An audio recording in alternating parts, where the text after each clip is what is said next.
Optimus Solo, and welcome to the Mayhem. This is Mass Mayhem, episode 13. And with me, as always, is my Thunderhawk co-pilot, TFG1 Mike. Welcome aboard, man. Hello. And in this episode of Mass Mayhem, we will be giving you our thoughts on episode 30, The Lost Riches of Rio, episode 31, Deadly Blue Slime, and episode 32, the Currency Conspiracy. So buckle up and enjoy the ride. That's a tongue twister right there. I guess. Conspiracy theory. That's what I was going to say. What are you doing, Rax? That's a waste. What was that thing? I made it especially for you. Will you two be quiet? Those aren't diamonds you're looking at, Mayhem. You're right, Vanessa. It's gold we're after. And the key to it is in this painting. You can't eat gold or anything Vanessa cooks either. Yuck. Since when can your stomach tell the difference? Forget your hunger pains, Rax. Gold is the food of the gods, and I intend to savor every morsel. So when do we get started? Right now. This painting is actually a map. A map? Exactly. And we're going sightseeing to... So starting off with episode 30, The Lost Riches of Rio, we find Matt and Scott in Rio de Janeiro for some sort of art gallery donation, of course, Matt and his ever philanthropic endeavors. And one of the girls that they are visiting with at the house, one of her paintings is stolen off of her bedroom wall or wherever it is, if you want to call it a painting. Matt senses that Vanessa is behind it because he sees her fleeing the scene somewhat.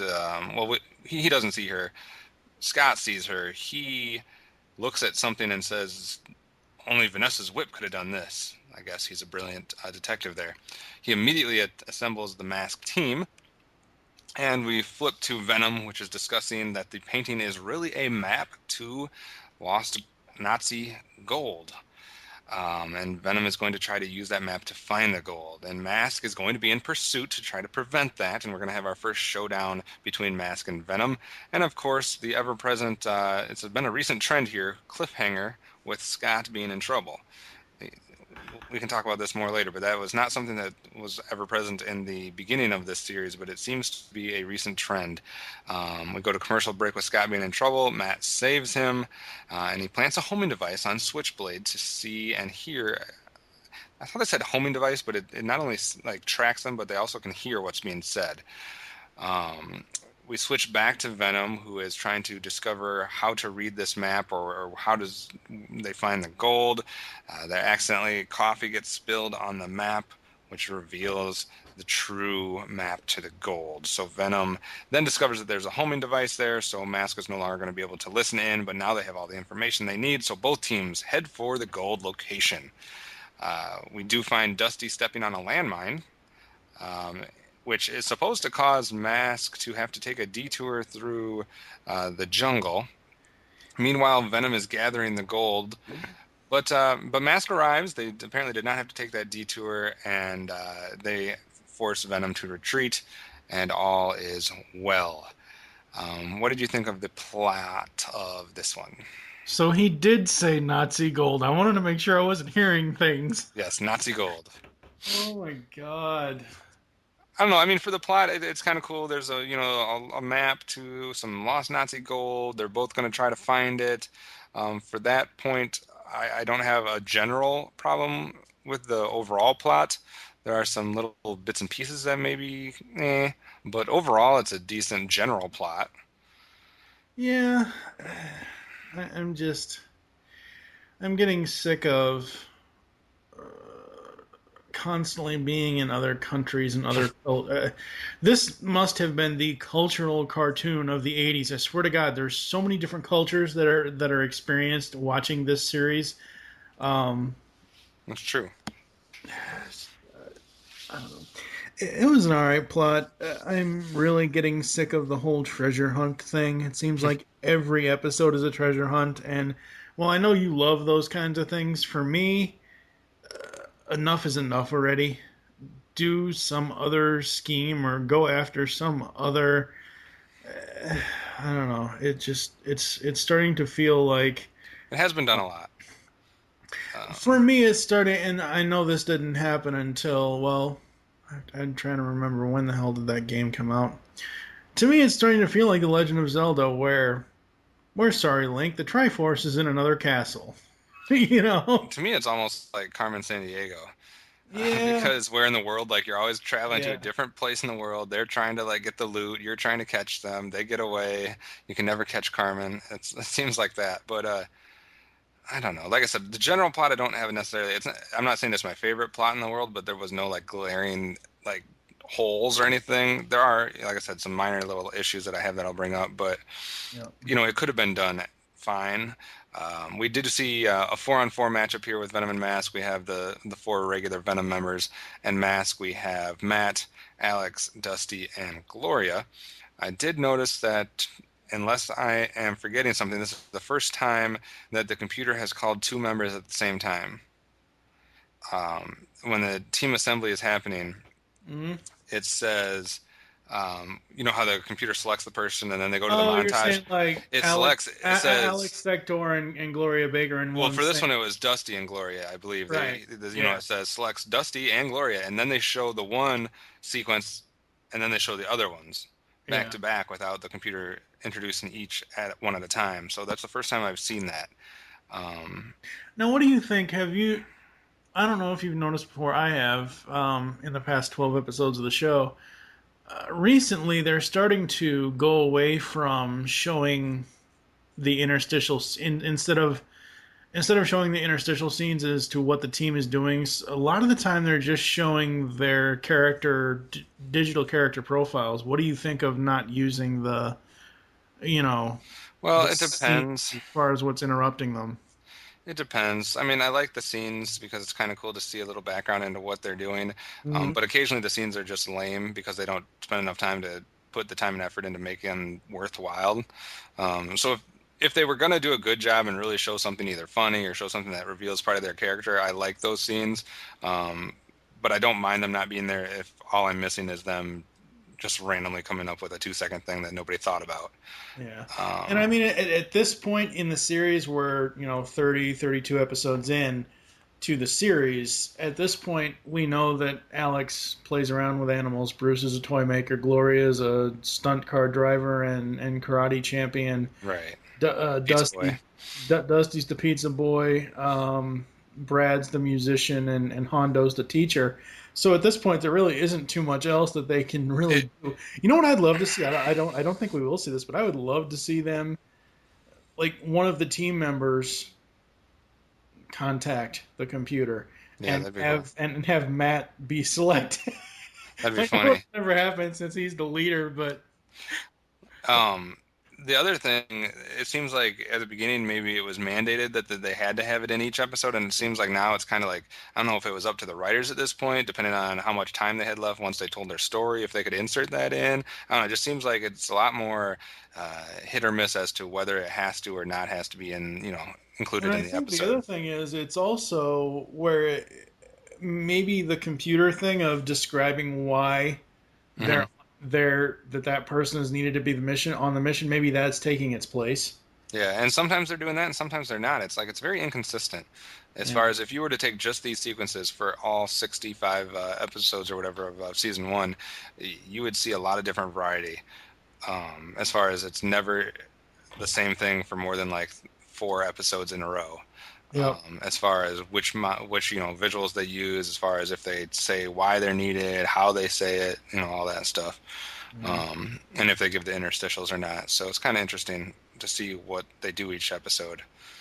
Apparently, they couldn't come to a consensus on it should be this way every time. So I don't know, but that does it for the plot for episode 30. Let's move on to some of the good parts about it. So that's what Mayhem is after. I've heard stories about Nazi raiders bringing stolen gold to South America for safekeeping, but I didn't think they were true. Did you hear that, T-Bob? Nazi gold. That's nuts! Hold on. Mayhem's spilling us the gold dust.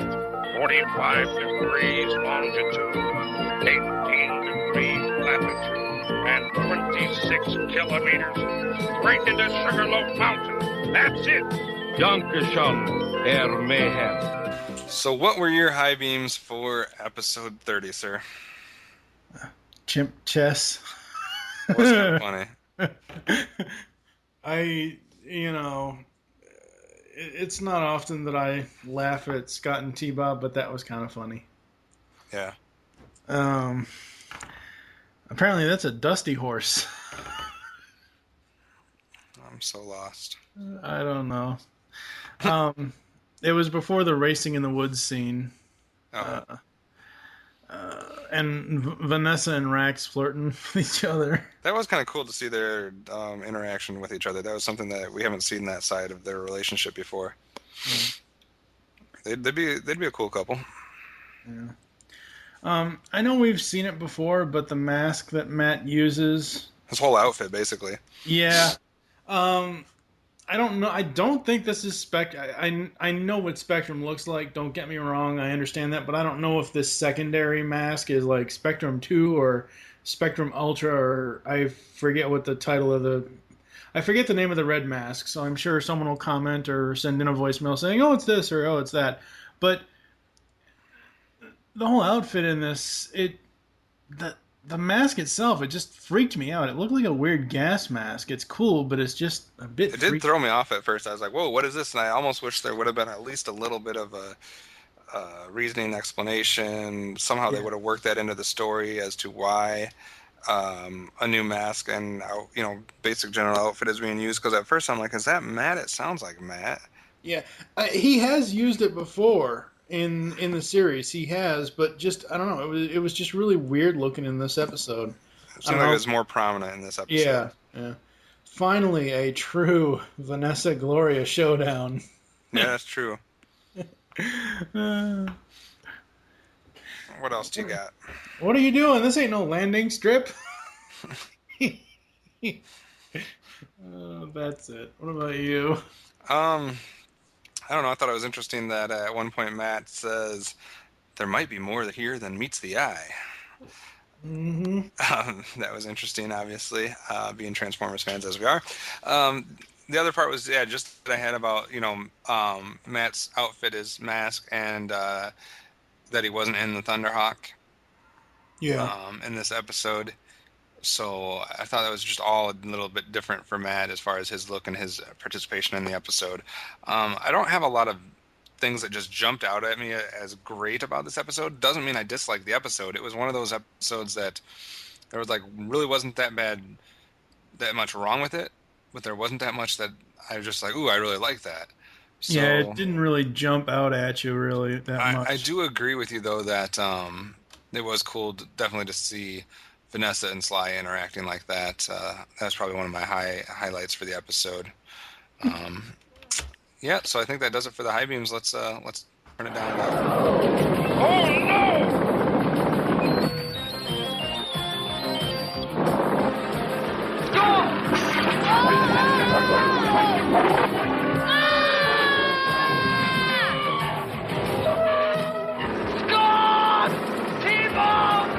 That'll keep 'em busy while we look for gold.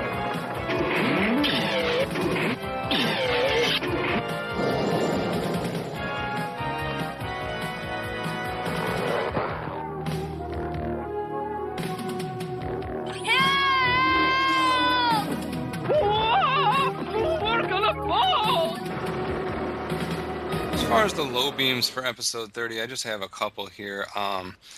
Number one, apparently they were unable to find any person who could sound like a young girl.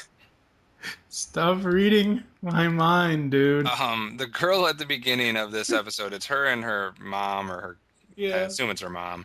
But she sounds damn old. She sounds like a darn adult woman there. And it just is weird. It wouldn't be weird if it was her alone, but when she is interacting with Scott and they're talking back and forth, and Scott is actually being played by a boy, and the girl is obviously being played by not only an adult female, but an adult female that apparently cannot make her voice sound like a girl like all other adult females can. It just was jarring to hear them interacting with each other. You're reading my mind here because no, seriously, because the first note I wrote down was, okay, I know the voice acting in this series is sketchy and sucks at times, but why is it every little girl voice sounds like well, And it's amazing? not something that's not something that's hard to do in the voice acting world. Yeah, It is hard for an adult male to sound like a boy. yeah. Usually it's an adult female that has to do the boy Do voices. the young boy? Yeah. But they legitimately have a boy doing the boy's voice here. So they avoided that. But it is not hard for an adult female to do a young female voice. I mean, how hard would it have been for either Gloria or Vanessa, their voice actresses, to do slightly younger? I Yeah, but mean, I mean, was there not even a girl around? If that particular voice actress could not do it, was there no girl on set that could just stand in and read the damn lines? I don't know. It just seems like that should not have been that hard to do. It's just they didn't care and they didn't want to take the time or the money to do it. So that kind of bugged me in this one. The cliffhanger. That was a rather long cliffhanger. And I put the clip in the episode here, so you've all heard it. And it probably doesn't do it justice without seeing the visuals, but it gets to the point where it should be breaking for commercial, yeah, and then they go back and have like another 5 to 10 seconds of dialogue and music, and then get to another point where it looks like it's going to go to commercial, and then it finally does. Like, it just was weird how they did that. It was like he was falling, Miles does says something, shoots him, blah, blah, and he's falling. It should go to commercial there, and then it shows them falling some more, and then somebody else talks, and then they go to commercial. It was just weird the way they did that. yeah. And then here's one of my minor plot issues here. Scott and T-Bob are saved, and the girl are saved in that whatever cable car that they're in by Matt welding the wire together with lasers from his mask. You've got to be kidding me, right? I'm Apparently pretty not. sure that's not possible. I don't Well, know a lot about welding, but if a cable maybe we is should ask Richard Dean Anderson. yeah, but if a cable is frayed Yeah. and is about to break, I'm pretty sure Well, timing your laser shots is yeah. not going to somehow meld it and weld it back together. No, it's gonna break it faster, I would Yeah. think. And my other big plot problem is towards the end when Dusty, first of all, steps on a landmine. Yeah. They don't show anything but him stepping on the landmine. Then they show the explosion. And then when it cuts back, apparently Gloria had protected Dusty using her mask and her powers, Mm. which should have been shown beforehand then. Yeah, it should have been. Yeah. When he steps on it, it should have shown Gloria try to do something. You're not sure if it works or not. Then you see the explosion, and then it turns out that it works. It's not he steps on an explosion. Oh, wait, he's fine. We didn't tell you this, but Gloria protected him. Yeah. I had a problem with that. And then my other bigger problem with that is the explosion. Venom specifically states that the explosion was done to prevent M.A.S.K from being able to go directly to where they are, and they're going to have a detour through like a jungle to get to them. Mm.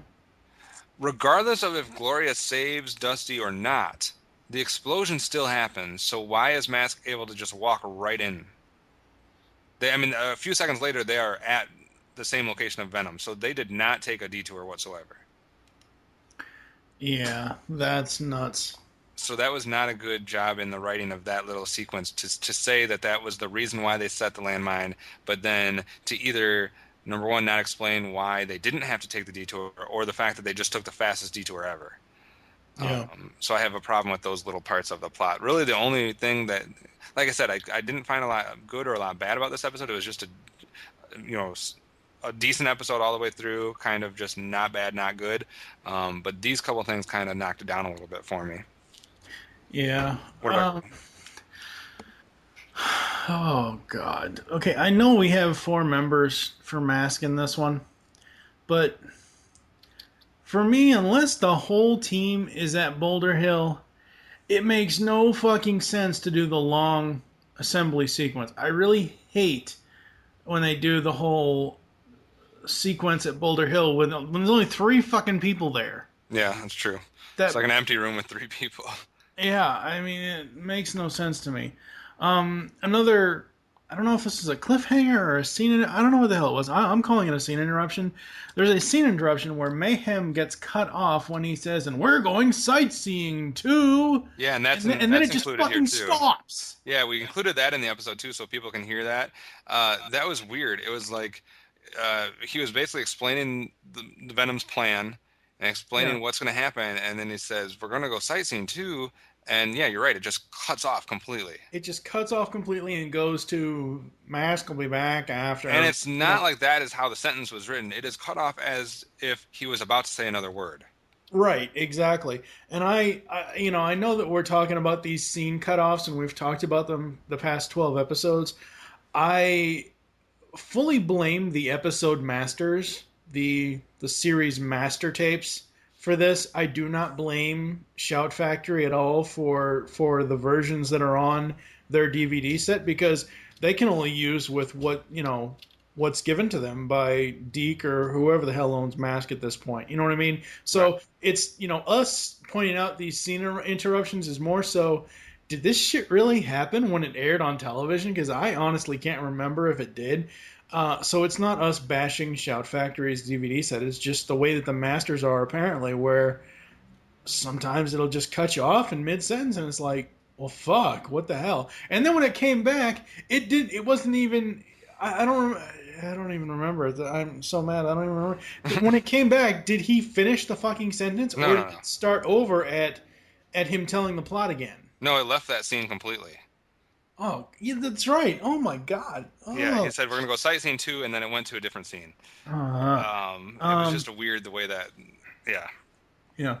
Okay, so Matt can act in a dangerous situation and scream Scott's name. I mean, I get that he is scared for his son and all.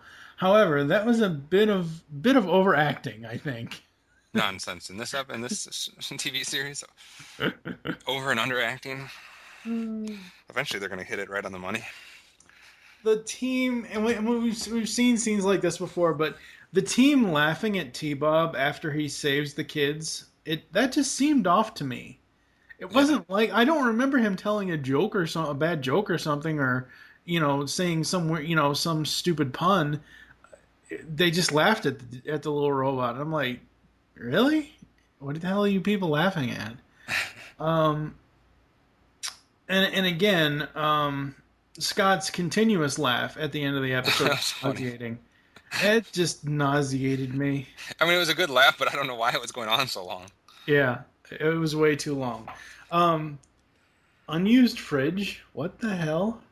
That is something we will have to talk about in a little bit. That's for sure. No, I know. But I mean, like, well, it's that's part of my thing when I write my notes down. Is I if I don't write down about the PSAs, I'll forget about them.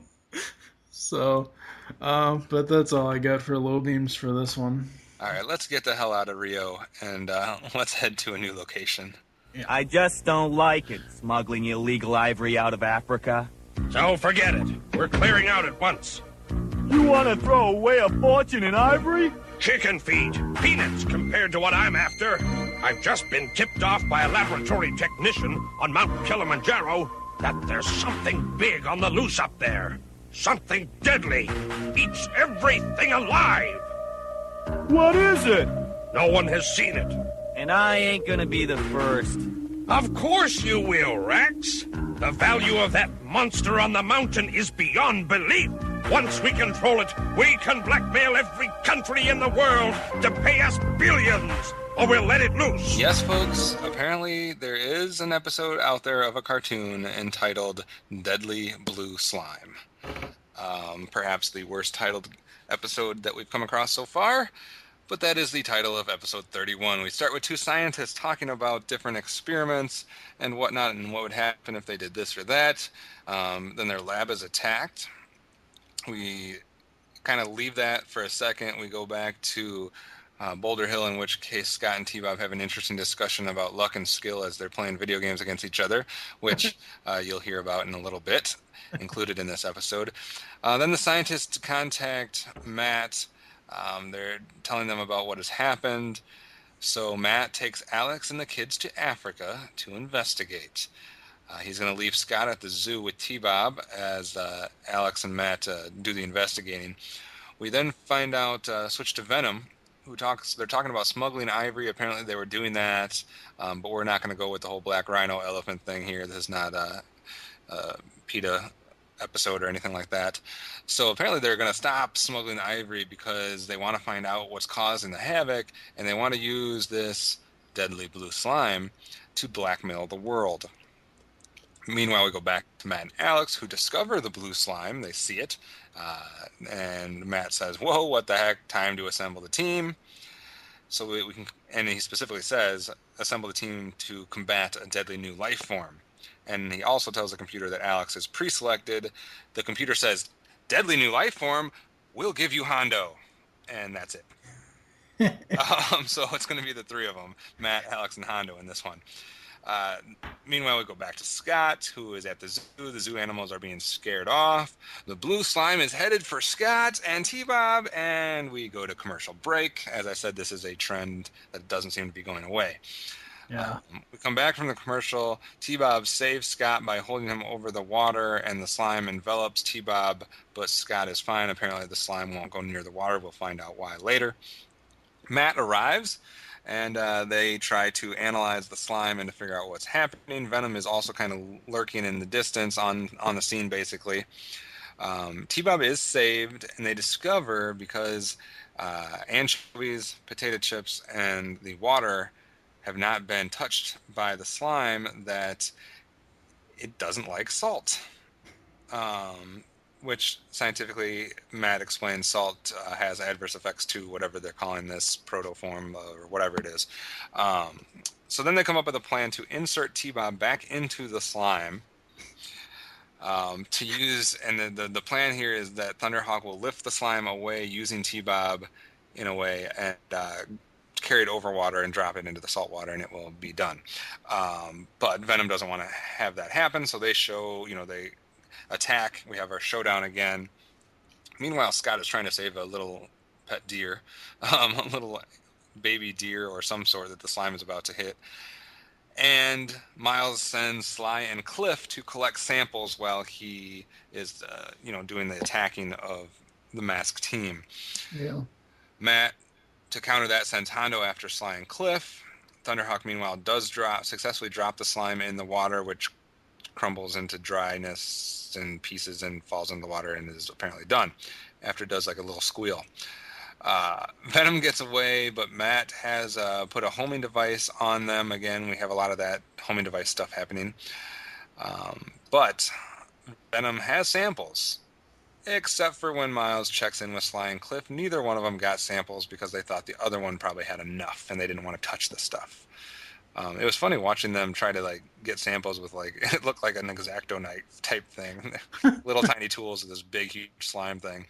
So yeah, the slime is taken care of, and no samples are out for Venom to have, and everybody can live happily ever after. What did you think about the deadly blue slime, sir? Plot wise. Outside of your amazing plot synopsis, just hearing what the episode is about again, I almost fell asleep just now. Honestly, my only plot note I wrote down for this was, boring episode. This episode was so fucking boring. It was just like, what the hell? See, I didn't find it boring, but what I am finding is that we basically, now I'd really have to do a little analyzing and breaking down of all the episodes, but it seems like there's a handful of plots that we are recycling in different ways. Yes. We have our treasure hunter, find gold, find lost treasure, whatever plots. And then we have our some type of critter, insect, slime, creature, ooze, or something is wreaking havoc, and we got to find a way to combat that. Yeah. And there's a couple others that we could throw in there, but those are the two obviously that we've just recently talked about. So it seems like that. I think it's a fine idea here that we have. I like the idea that the scientists were doing something, that this thing is eating up stuff, and we gotta, it's a cool idea to try to have to discover as you watch the show what is the weakness of this thing. Yeah. I also like the fact that it takes the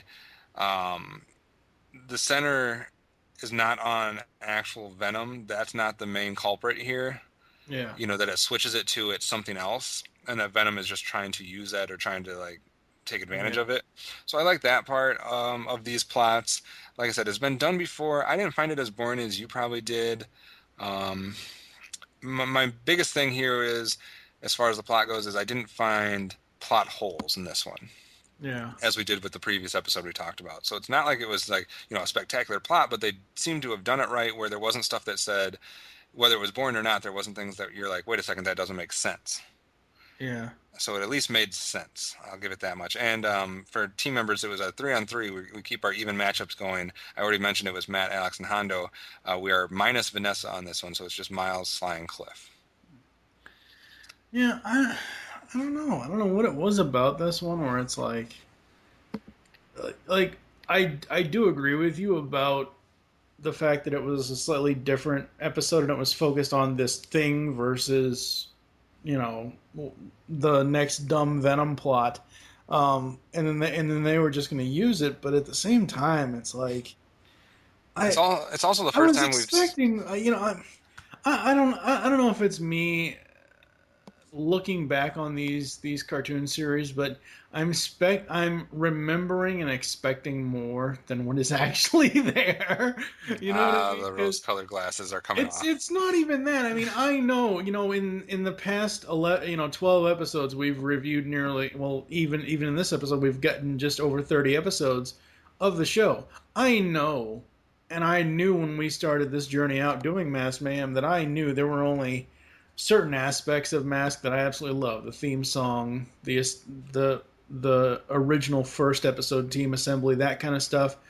And I knew that this show wasn't like I've never had rose-colored glasses for this show, but at this point, I'm expecting them to knock my fucking socks off, and it's just not happening. I'm My biggest problem here is we're 30 episodes in, Yeah. and I understand that there is a large, well, not large, but there is a decent sized mask team, and we see different people from episode to episode at times. I mean, we seem to see certain people more often, but whatever. But from a Venom standpoint, we've been on the same 4 bad guys for 30 episodes now. Yeah. And at some point, you got to switch it up. I know a lot of the cartoons waited until, season 2, they'd introduce new things, or, season by season, they would introduce new things. Yeah. But the problem here is, you could do that if you were changing up the plots and the stories enough. But when you have the same story and the same plot and the same 4 characters over and over and over again, they need to flip the script here. They need to switch something very soon. I mean, and I know this is kind of going off on a tangent here in the plot of this episode, but if you look at He-Man and Masters of the Universe, Skeletor has all of these evil warriors that he just calls upon whoever he needs for that mission or that specific thing, versus this cartoon where it's these, like I said in the last episode review, I would love to be able to see an episode where Matt isn't in charge and someone else has to have him assembled. I know that'll never happen, but I think that's one of the problems with this series is that Miles Mayhem and Matt Tracker are the leaders of their respective teams, and that will never change. And I would like to put a disclaimer in here.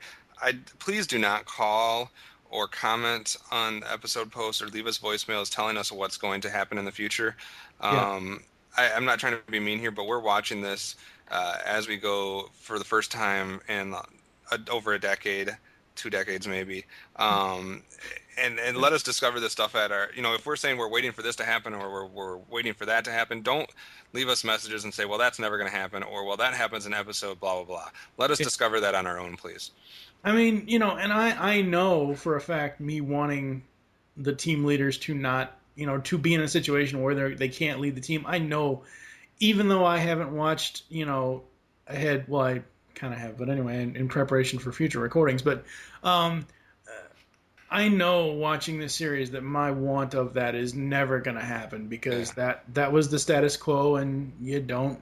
Well, the other thing I've always wanted, and it happened in a lot of other cartoons in this time period, was where you'd have an episode where, the bad guys weren't in it. I've been waiting for an episode that doesn't involve Venom. Yeah, Just put Mask out there with some type of problem, some type of disaster, some type of thing that needs to be solved that doesn't have to involve Venom. Um, and I probably wouldn't be saying that if there was more than 4 Venom members, but I need a break from the same 4 people. yeah. And other shows did it successfully. It's not like, I know it seems like it's like, well, that's what, everybody expects the bad guys to be in there. But, there's episodes of certain shows that don't have the main bad guys in it. So that would be cool to see. But And not to be the whole we're Transformers fans and blah blah blah, but I'm gonna reference G1 again. There's an episode I think it's called Triple Takeover, where Astrotrain and Blitzwing go out on their own and try to take Astrotrain takes over a train yard as his base, and Blitzwing takes over a football stadium as his base, and they have some weird plot. I don't remember what the hell it was off the top of my head, but it's like Megatron wasn't even. there's the episodes of Transformers that don't have Megatron. There's episodes of G.I. Joe that don't have Cobra Commander. Yeah. We'll find out. I assume that there's episodes of He-Man that don't have Skeletor.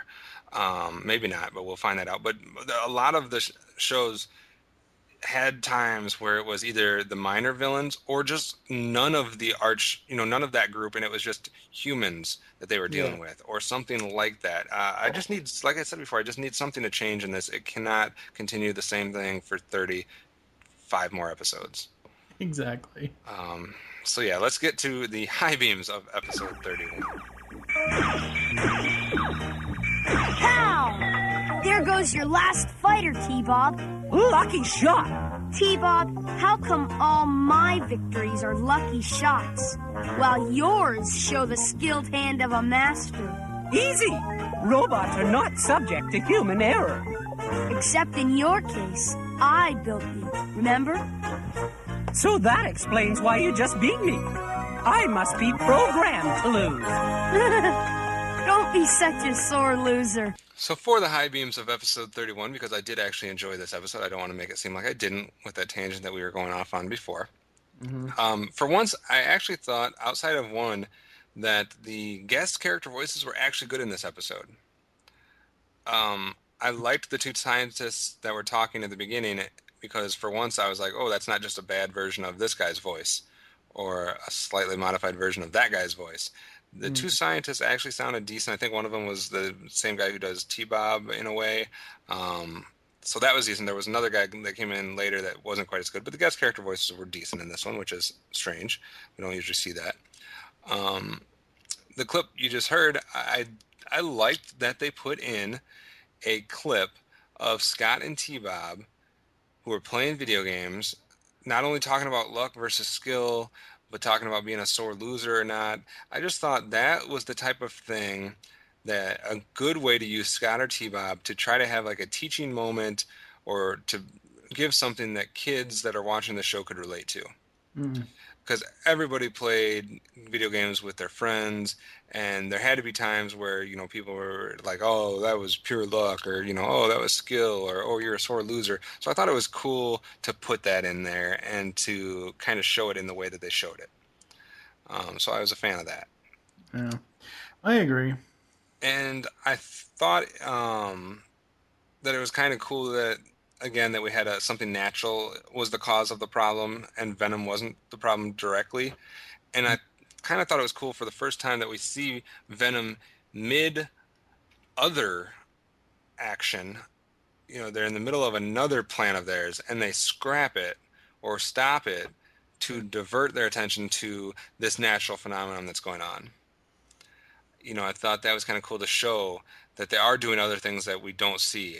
There are things that they're doing that M.A.S.K might not find out about, or, what they're doing when they're not involved in the M.A.S.K showdown type thing. Right, yeah. And I know we kind of saw it before a few episodes back, but for me, this was basically the new helmet debut and the new look debut for Hondo. Yeah. seems like it was the first time that you really got to see it in action and really see it, be a prominent part of the episode. And I like it a lot better than his old look. Yeah, I do too. It actually makes more sense than just having a And very. maybe we can put we've been talking about it with this episode. Maybe we can throw in some images to the post here of Hondo's new look, of Matt's alternate look. Um, if we can get that in the post, that'd be cool for people to look at. I just gave you homework. What did you have for high beams for this for the deadly blue slime? um. I actually only have three. I don't. Again, I was. This episode bored me to tears, so I didn't write a lot of stuff down. Did you really cry? No. Oh, okay, good. Not literally, you don't. M.A.S.K made me cry. Well, the blasted, bungling, blithering. I love that from Miles. That was funny. I almost recorded that for the episode. Well, now you have homework. Go back and do it. Yeah,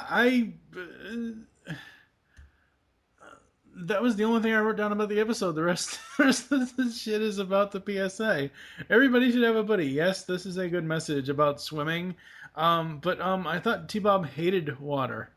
Yeah, we're very inconsistent with what T-Bob can and can't do and doesn't like to do or does like to do.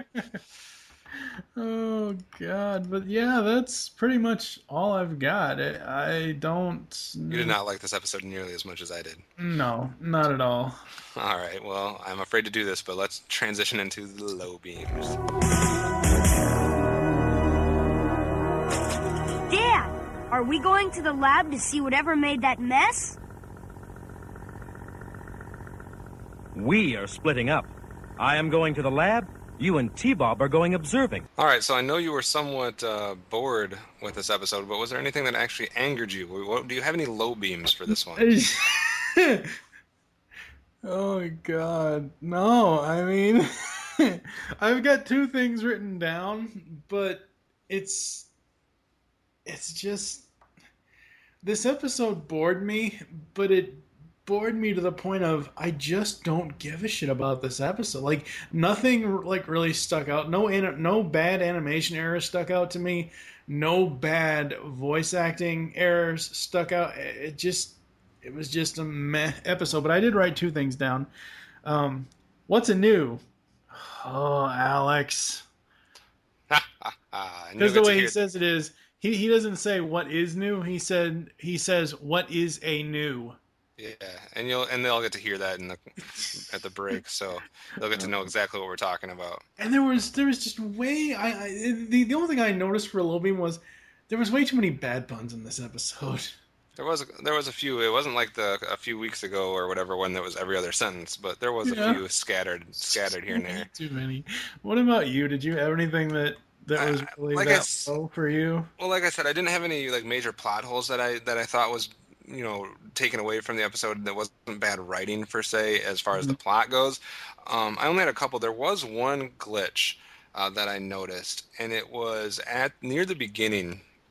Once they get to Africa, and Matt is explaining something to, I believe, Scott and possibly Alex at the time, and they go to like a scene where the angle is from above, and we can see the back of Matt, who is then talking to people in front of him. And as the scene happens, you see his hands moving like he's talking, but nothing is happening. There is no audio. And then a few seconds later, his audio starts. So it was just like there was an awkward pause where he's moving, but his voice has not yet started.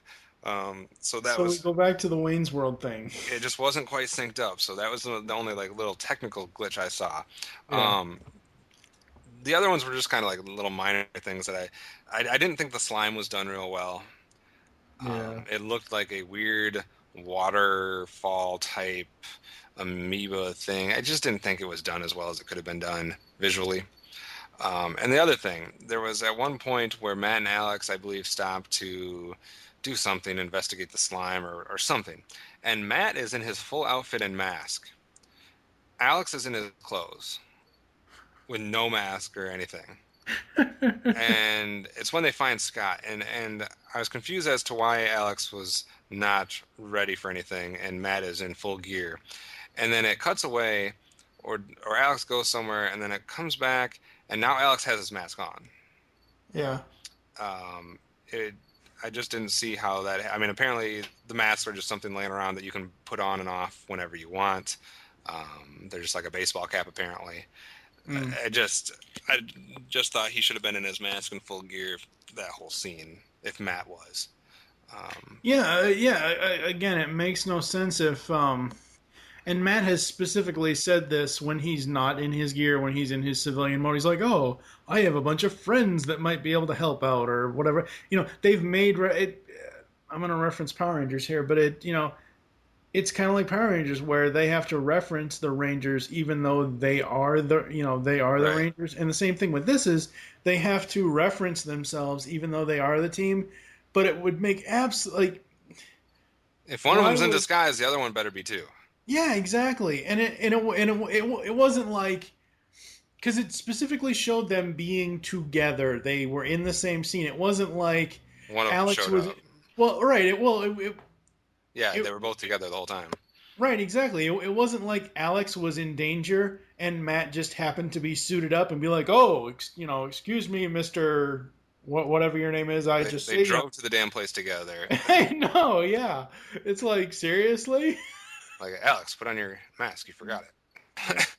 But yeah, I mean, so it was just little minor things like that. There was no major plot holes that I had. It was just like little minor glitch type things, or just somebody that wasn't quality checking, I guess. Um, so that was it for the Deadly Blue Slime. I didn't find it as boring as you did.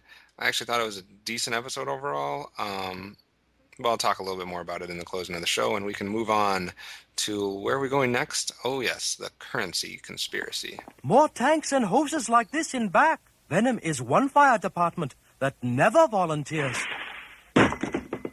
You can bet your last Deutschmark von Hauser hired Venom to launder that money. Laundered it? Why, they washed it clean away. But what in tarnation for? Destroying every last Deutschmark is a spectacular revenge for a former finance minister who was caught embezzling the public's money. It all makes sense. What about the hoses, tanks, and airplane engines? You can lead a horse to water, but a virus must be spread. All that junk to spread the virus? As the world turns, let's see, we've been in Rio, and then we've been in Africa, and now we are going to Switzerland. Currency conspiracy takes us to Switzerland, where Matt and Scott are there. Scott goes to do the currency exchange with his money, but the ink on the money is disappearing. Matt has the computer track any leads, and we discovered that the lead is Baron Fritz von Hauser. He's suspected of being involved in this. Matt says that means it's time to assemble the team, and we also get the vehicles equipped for cold terrain since we're going to be in Switzerland. Interesting side thing here, Scott willingly says that he will sit this one out. He will take this mission off because he wants to get his dad out of his hair so he can eat chocolate. Anyway, we then see Baron Fritz von Hauser and Miles Mayhem having a meeting of the minds. M.A.S.K shows up. There's a little showdown here. Cliff shoots Switchblade. He was trying to shoot Bruce, but he shoots Switchblade, which actually saves Bruce. Bruce falls down to the snow and is not hurt. He is saved. Dusty, meanwhile, is headed for a wall of ice, and we get our ever-present cliffhanger here. Will he hit the ice? Will he not? We will find out after the commercial break. M.A.S.K lets Venom go so that they can save Dusty, and then M.A.S.K figures out how the ink is disappearing and what Venom's plan is with this money and how von Hauser is involved. We find Scott and T-Bob accidentally hitching a ride with Sly. And it all leads us to another showdown. Mile double crosses Hauser. They try to release this virus that's going to do damage to all the money. Scott grabs the briefcase full of gold. Matt basically scares Venom off, and they retreat and everything as well. The virus is not successful. They have the briefcase full of gold. Everything is good and dandy. It's a 4-on-4 again, even matchups all day today. Bruce makes his first appearance of this episode. Buddy and Dusty against the 4 traditional Venom members. So what did you think of the plot of the currency conspiracy, which I have trouble saying? I liked it best out of the 3 today. At the same time, it isn't as cool as the counterfeit caper, the counterfeit conspiracy, whichever the one that they were in Vegas. Yeah. The counterclockwise caper, that's what it is. It wasn't as good as that episode. The overall plot, I liked it. I thought it was cool. I find it hilarious that Venom wants to take this, one step further, and Hauser's like, no, no, I just wanted them to notice me, blah, blah, blah, blah. It was kind of weird. I enjoy the fact that we are plot-wise that we're involving another villain of some sort, a notable bad guy, that has a history of being bad. Yeah. He comes up on the computer as a lead. So I like that they involve that. I don't know if I can fully get behind the whole idea of the plot involves making the ink disappear off of money, which is going to make all the money in Germany disappear, and there's a virus involved that's going to do that, and it seems that part of the plot was just dumb because most countries, even here in the US, the mints are constantly printing money. Yeah, and so is this virus going to be around for all time, where it erases every single that was part of the plot that was really it's not feasible that you could erase all of the ink off of a dollar bill or whatever currency you're using.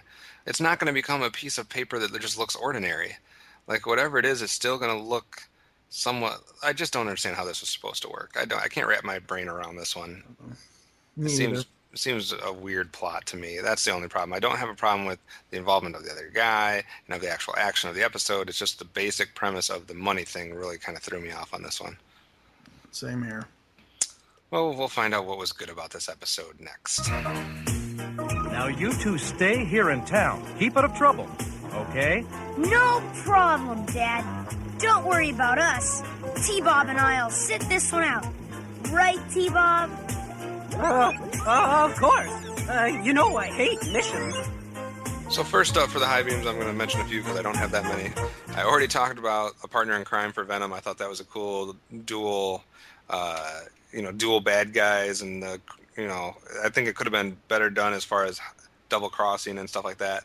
But I thought it was cool that there was 2 main villains in this one. Yeah. I believe we see a new or different, or at least a mask that I'm not familiar with on Buddy. Maybe someone more knowledgeable can point this out, but it seems like apparently around the halfway mark of season 1, we couldn't introduce new characters.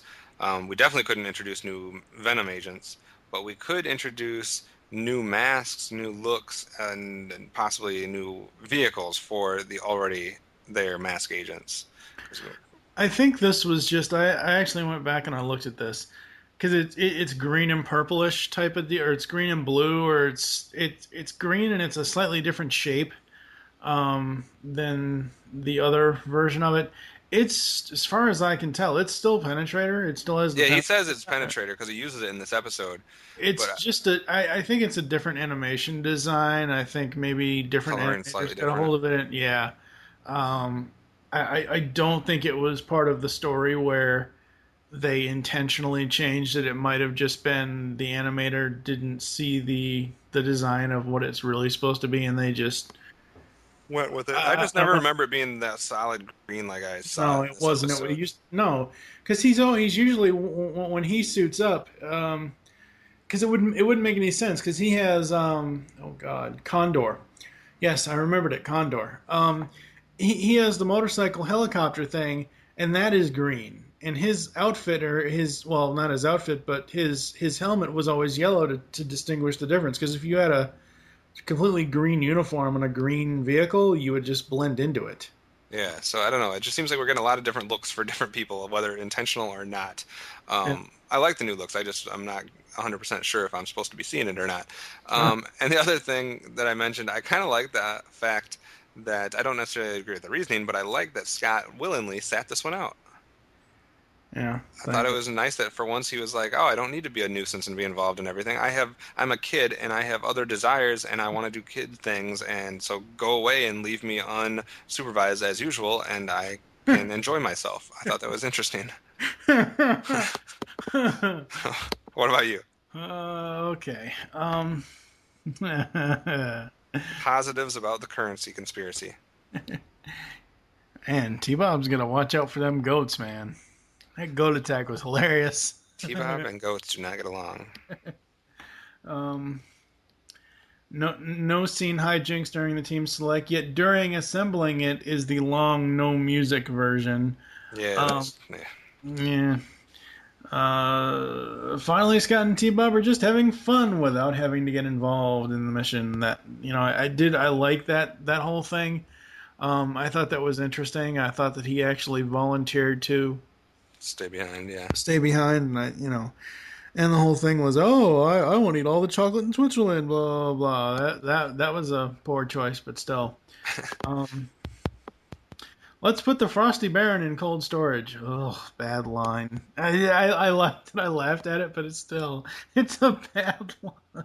Well, if you laughed at it, it's apparently a good line. Yeah, I know, but still, it's one of those pity laughs where it's like, oh, you just roll your eyes at it. That's all I got for high beams.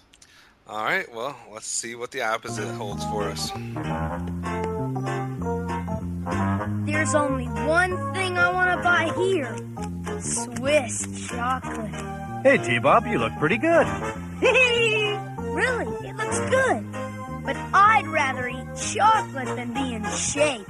I'm gonna spend all my money on chocolate. So the low beams for the currency conspiracy. I'll eventually be able to say the title of this episode. I can't believe they got away with this, but I said I liked that Scott was willing to sit this one out. But I don't like that at the beginning they actually let him have the line, "I'd rather eat chocolate than be in shape." And nothing bad came of that. No. No scolding from his father. No, maybe it would have been fine if at the end of the episode they showed him being sick from eating too much chocolate. Yeah. Or something, an adverse reaction. But to just let the kid say, "I'd rather eat chocolate than be in shape," and then pass that off as that's okay. I know he's a kid being a kid, but it just seemed weird in a kid's cartoon that we would let that line go through with no consequences. Especially in the 80s when it was all about the PSA. Yeah. I mean, come on. Or if they would have just worded that line different, so he didn't say rather than be in shape. Yeah. Like, sounding like there's something wrong with being in shape. I don't know. It's just weird. At one point, a M.A.S.K member lassos the helicopter from the ground. I don't think so. Pretty sure, number one, that you couldn't throw the lasso that far. No. Pretty sure, number two, that no one would be accurate enough to lasso a helicopter. And pretty sure, number three, if you did somehow get the lasso that far to get close to the helicopter, I'm pretty sure the wind that is generated from a helicopter's blades would ensure that the lasso never actually reached the helicopter. Yeah. So that was just a lame sequence. Bruce should have had a funeral at the end of this episode. Yes, he should have. Because I don't care how soft the snow is. When you fall from Switchblade to the ground, and Switchblade was not on the ground, it was up in the air, yeah, you're dead. Or you have a broken back or neck or something. Yeah. And my only other one, and I'll let you comment on these, the Buddy and Dusty voices are so inconsistent. Yeah, they were in this episode. Like, sometimes I can't even tell which one's talking. Sometimes it seemed like we had the wrong voice for the wrong character. Sometimes the voices seemed more like the one had more of the country bumpkin sound to it than it normally did. The voices are all over the place for those two characters. Go ahead. God. This makes absolutely no sense. All right, so there's a scene in this episode where Rax spots M.A.S.K and radios Mayhem and says that there was company. So, seriously, Mayhem, Rax radioed you and said that there was company, yet you are surprised when you leave the house to see them. It specifically shows Slyrax reaching for his radio and said, "We have company," and it doesn't show that Miles has a reaction to it at that time. But like 5 minutes later or 2 minutes later, however long later it is, when Miles realizes, oh shit, it's M.A.S.K. It's like, M.A.S.K, what are they doing here? He just fucking told you that they were there, you idiot. Going off of what you said, my question is, why couldn't Bruce use Lifter on himself instead of crashing into the snow? I mean, seriously, he uses Lifter on every other fucking thing. Why can't he use it on himself? Or someone used something on him. He just literally fell, and then they just showed him flopping onto the snow on the ground. Pretty much, like, yeah. Like the kids are just supposed to say, oh, he fell in snow. That doesn't hurt. You're safe if you fall in snow. It's soft and fluffy. Made up of clouds and cotton candy. Not when you're falling 20 feet from a helicopter. Pretty sure it's going to hurt just as much as you falling on the ground or anything else. Yeah, pretty much. Well, I mean, it wasn't like it was 8-foot deep snow that you had a cushion there. Yeah. The don't skate on thin ice thing, yes, it is a good message. But at the same time, is anyone, not even just kids, are like, hockey players that skate on ice ponds and all that stuff, or just regular people that skate, are they actually going to check the entire thing to make sure that it's not thin ice? And the whole thing of T-Bob back in the fucking water. Oh God, that's all I got. My head hurts. Ow. All right, we're going to take a quick break then. You're going to get to hear some snippets that we've talked about already about these episodes. And at the end, you're going to get to hear a variety of Bruce's words of wisdom. So we'll be back after this break.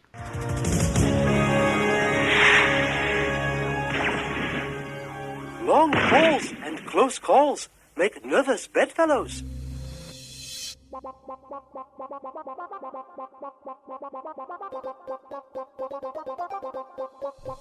can now hear the Geekcast Radio Network while on the go with Stitcher Smart Radio. Stitcher is a free news and talk mobile app available for your smartphone. And when you download Stitcher to hear Geekcast Radio, you'll have a chance to win money. Downloading is quick and easy. Just find Stitcher in the App Store. During registration, hit the promo code box and enter Geekcast Radio, all one word, to get automatically entered to win $100. The latest episodes of the shows will be waiting for you in your favorites. You'll get access to lots of other amazing shows too. Always available to you on demand, no syncing. It's Stitcher Smart Radio. Don't forget to enter promo code Geekcast Radio when you register. Hardly. According to this, the virus doesn't attack people. But it might be deadly to currency. Bruce, you said you had a fresh Deutschmark. A toy maker and his money are soon parted. Hey, listeners. Animation Aficionados will be recording a Slayers episode in late August or early September. Between now and then, we want you to send us a recording of yourself doing the Naga laugh. The most outrageous laugh or laughs will be played on the show. Send an MP3 of yourself to neil@animationaficionados.com. Can't we stay a little longer? Young man in hot water longs for the snow. What's that mean? Means you forgot one tiny detail during your vacation, Scott. Like leaving the town without permission. T-Bob, now that you're all fixed up, let's go sledding. Now. Oh, we'll give your dad a chance to cool off. Yeah! A city boy in the mountains is in for a cold reception. You know, Bruce, I think I get your drift. Kid? Yes? Shut up. Beyond the Night is the GCRN's latest review podcast. We are covering everything in the Knight Rider television universe, from the classic 80s TV series to the 1991 reunion film Team Knight Rider, and the 2008 relaunch series as well. So join TFG and Mike and Dion the Music Man as they go in depth in Beyond the Night, only on Geekcast Radio Network. You can find Beyond the Night in iTunes and on www.geekcastradio.com. Kid? Yes, Michael. Just keep driving. Is this thing on? Oh, goody. Why, hello there. It's your dear old Uncle Joker here.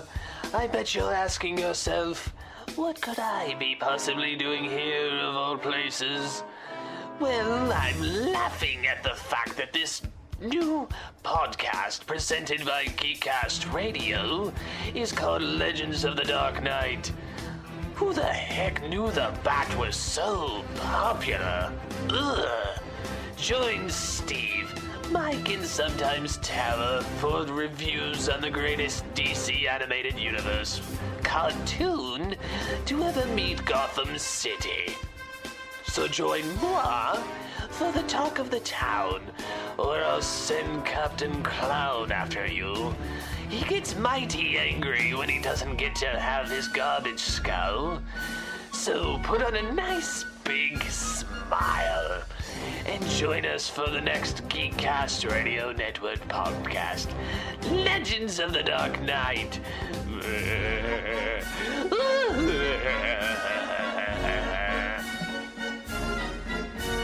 Movie Week in Review is the Geekcast Radio Network's weekly movie podcast. Steve and Mike take a look back on their favorite films and give you their thoughts. They also bring in co-hosts at times. If you are a movie buff, listen to M.A.S.K only on geekcastradio.com. I found the photo you asked for, but the painting was worthless. There might be more here than meets the eye. Observing? Observing what? Whatever there is to be observed. Elephants, ostrich. You might even see a new. A new? Oh, what's a new? Oh, not much. What's anew with you? I say, I haven't had a chance to use that joke in years. Hey, I'm Gary. I'm Mike. I'm Chuck. And I'm Justin. Join the four of us every week on the internet's #1 and longest-running G.I. Joe podcast, What's on Joe Mind? It's Joe news, reviews, and interviews like you've never heard them before, delivered right to your MP3 player. Our guests include Jason Marsden, Kevin Michael Richardson, and Matt Yang King from G.I. Joe Renegades, Larry Hama, Robert Atkins, and John Barber from IDW Publishing, and many more from around the online Joe community. Yeah, it's guys talking about Joe. Think of it as Joe Talk meets sports talk. And we make fun of Chuck. Right, and Hey, again? Come on, Chuck. We're just kidding, kinda. Sometimes Chuck makes fun of himself. Right, and okay, seriously, this is just getting ridiculous now. It's What's on Joe Mind, every week on the Geekcast Radio Network, InsidePulse.com, Stitcher Smart Radio, and iTunes. Download and listen today. I suppose I still can't say something about Transformers, can I? Good. No. What about sports? That sounds good. Yeah, that's all right. Are you ready for more? Let's go. All right, now that we've heard the words of wisdom, we can talk about the closing of the show here. First of all, with all the PSAs, which we've kind of mentioned a little bit. But the first one was never hide in an unused refrigerator. The second one was about the buddy system. And the third one, of course, was don't skate on thin ice. Now, the buddy system, obviously that's something that all kids hear about at some point, it seems like. Right. Don't skate on thin ice, not applicable to everybody, but decent advice. Yeah. Never hide in an unused refrigerator? Who is doing this? Who is hanging around places where there's unused refrigerators sitting everywhere? And what kind of refrigerator do you get in and you can't get out from the inside? Well, I can think of if someone locks you in there. Yeah, I've never seen a refrigerator with a lock. Well, especially if it's not being used. Oh, God. And I just don't get that PSA. Like, I understand trying to teach kids lessons, but I'm pretty sure that one didn't help anybody. Yeah. And the only thing I can flash to is an episode of Law and Order Special Victims Unit where the guy, Humphrey, because his mother named him after Bogey, he traps one of his victims in a rusted out old refrigerator and he puts a lock around. That's why I said maybe if someone locked you in one. And it's actually not 100% accurate because at times, what movie was it, where somebody hid in the refrigerator and then the nuclear bomb went off or whatever at the test site. Yeah. And then they were fined because they were in the refrigerator. Yeah. I can't remember what movie that is. I don't remember either. So actually, sometimes it is good to be in unused refrigerators. But yeah, the PSAs were kind of, I don't know, whatever. Going to our ratings, first of all, for the first episode today, which was The Lost Riches of Rio. What are your final thoughts on that episode and your rating? My final thoughts. I agree with you, and I think it helps that we talk each other through some of the plots, not just when we watch and write notes, or but by ourselves individually. Sometimes you have to talk an episode out to really have a feel for it. Um, the plot made absolutely no logical sense. Uh, it was okay. Again, I'm getting sick of, hey, let's go to let's where in the world is Miles Mayhem? I'm getting sick of that. But it was all right. I give it a 2. It's not the best in the world, but it's not the worst. For me, this was one of those episodes, like I've mentioned a couple of times. There was nothing great about it. There was nothing horrible about it. It just kind of like traveled that middle line, and I wanted to rate it higher, but the welding of the wire and the whole landmine detour through jungle type thing at the end really kind of made it so I couldn't rank it as high as I wanted to. Since it was traveling down that middle line, I'm going to give it a 3, which is right in the middle. It seems fitting to me, which makes us go to the deadly blue slime, the one that you were bored to tears with. I'm afraid to ask. What are your thoughts, final and rating? It had no real substance to it. I mean, and as I said before earlier in this episode, I am not looking at this series with rose-colored glasses.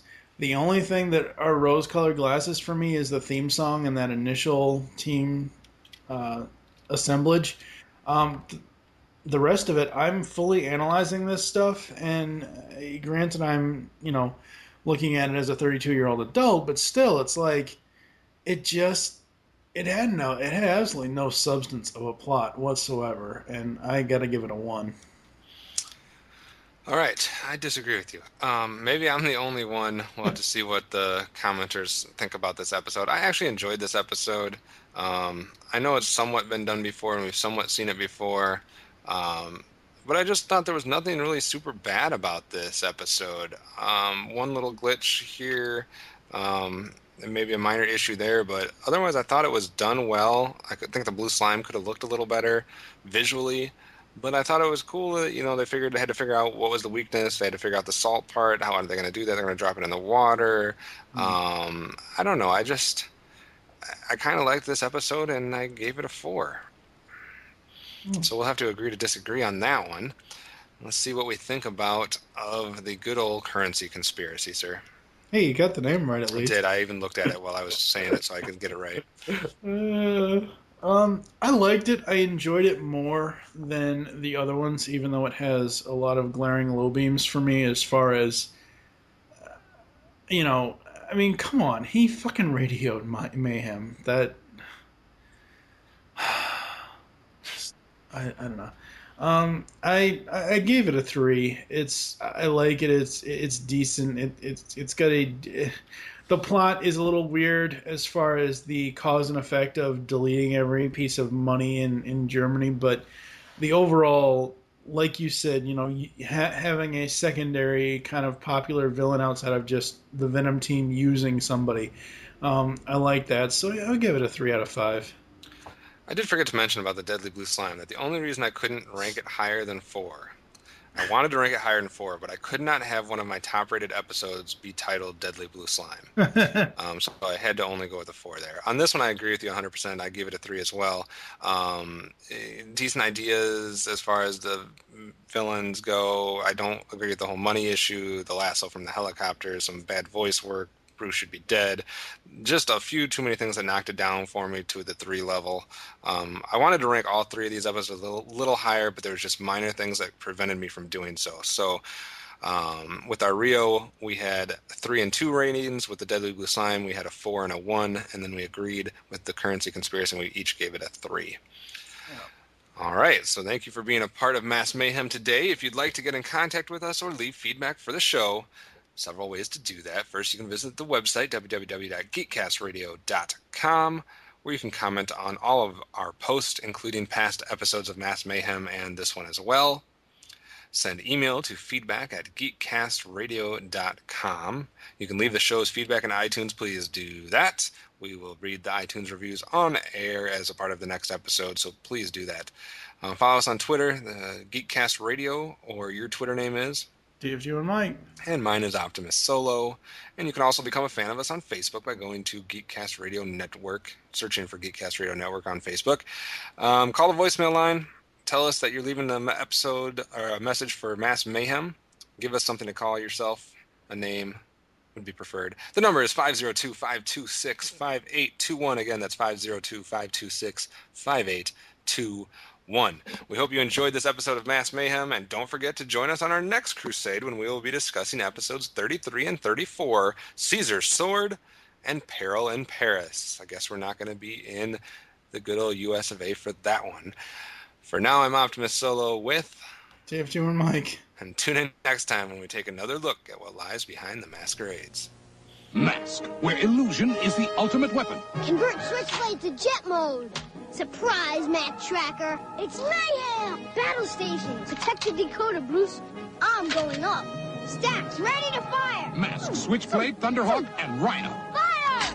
Each sold separately with action figure. Cover me, Matt. 10-4. Sato's getting away. But you're not, Mayhem. M.A.S.K, Switchblade, Thunderhawk, and Rhino. Each sold separately. New from Kenner. Illusion is the ultimate weapon.